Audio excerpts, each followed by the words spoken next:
Hello everyone, this is Vaishnavi from Mathsosphere 360 and today in this video we are going to discuss question number 4 of exercise 2.4 from class 8 NCERT book and the chapter name is linear equations in one variable.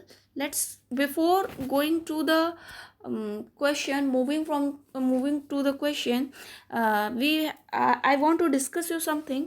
मैं आपको कुछ बताना चाह रही हूँ. What is that? कि how we assume the digits in algebra. में हम किस तरह से डिजिट्स को एज्यूम करते हैं. सपोज कीजिए कि we are having a number. हमारे पास एक नंबर है, सपोज वो है 34. तो 34 को जब हम एक्सपेंडेड फॉर्म में लिखते हैं तो किस तरह 30+4. अभी इसे और किस तरह एक्सपेंडेड फॉर्म में लिख सकते हैं 3 × 10+4. ठीक है. अब बात ये कि अगर मान लीजिए हमें नहीं पता, we have to assume a 2 digit number और हमें नहीं पता कि वो नंबर्स क्या हैं, तो सपोज कर लेते हैं कि इस नंबर की एक डिजिट ए है और दूसरी डिजिट क्या है बी है. तो नंबर किस तरह से एज्यूम करेंगे. नंबर तो ए बी है, ये इस तरह A B, that is our number.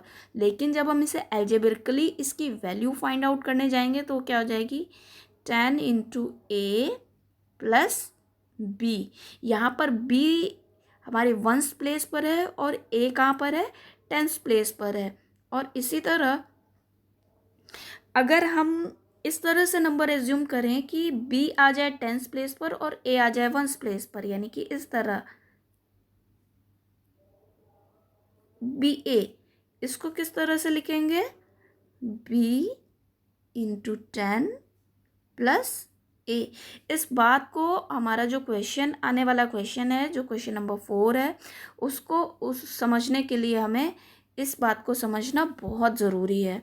जिस तरह से हमने क्या किया 34 को क्या लिखा 3 × 10+4. अब अगर हम इसकी डिजिट्स एक्सचेंज कर दें तो ये क्या बन जाएगा 43, यानी कि क्या 4 × 10+3. उसी तरह से अगर मैं कहूँ कि हमारे पास एक नंबर है जिसकी एक डिजिट है ए और दूसरी डिजिट क्या है बी, तो सिंपली ये पता है कि ए और बी 2 डिजिट्स हैं. हमें नहीं पता कि टेंस प्लेस की डिजिट क्या है और वंस प्लेस की डिजिट क्या है. तो इसको हम 2 तरह से लिख सकते हैं. किस तरह A × 10+B और क्या B × 10+A. क्योंकि हमारा चैप्टर है वो क्या है लीनियर इक्वेशन इन वन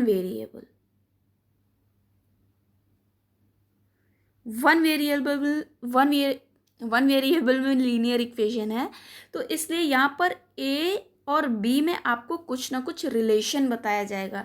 यानी कि जो डिजिट्स है ना, हर क्वेश्चन में, इस चैप्टर के सारे क्वेश्चंस में हमको A और B के बीच का रिलेशन बताया जाएगा. तो आई होप आपको कुछ कुछ चीज़ें समझ में आ गई हैं. बाकी सारी चीज़ें जब हम क्वेश्चन सॉल्व करेंगे तो वहाँ पर क्लियर होंगी.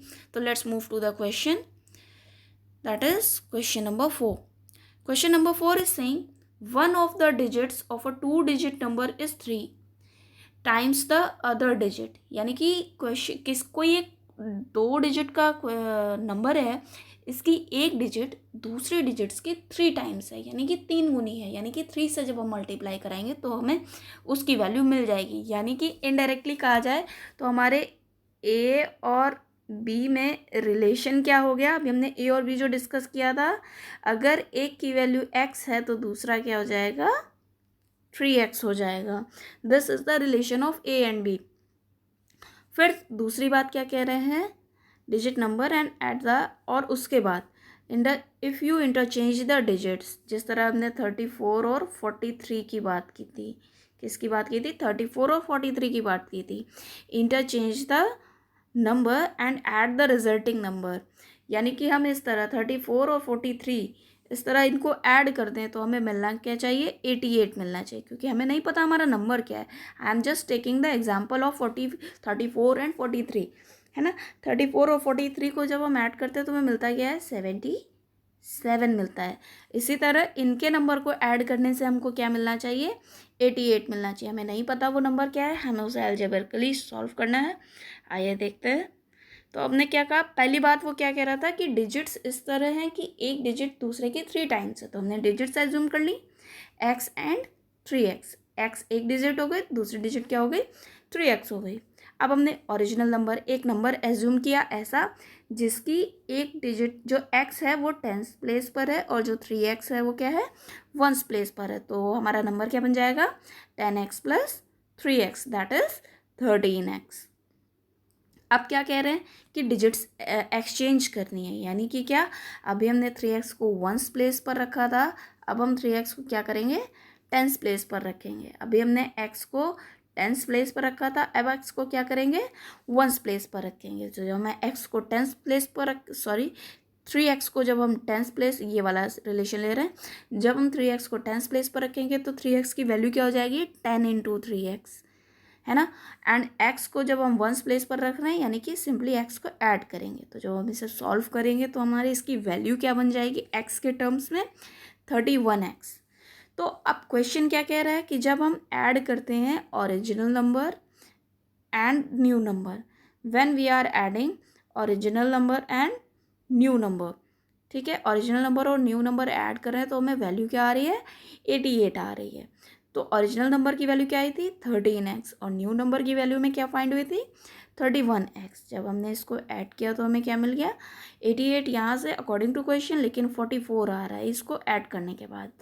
तो x की वैल्यू के लिए हम क्या करेंगे, 88 को 44 से डिवाइड करेंगे, तो सिंपली 44 2 ज़ा 88। अब जिन्हें नहीं समझ में आ रहा है उनके लिए मैं टुकड़ों में थोड़ा सा डिवाइड करती हूँ। 11 से दोनों डिविजिबल है, तो 11 4 ज़ा 44, 11 8 ज़ा 88। नाउ 4 1 ज़ा 4, 4 2 ज़ा 8, और इस तरह से हमको x की वैल्यू क्या मिल गई, 2 मिल गई।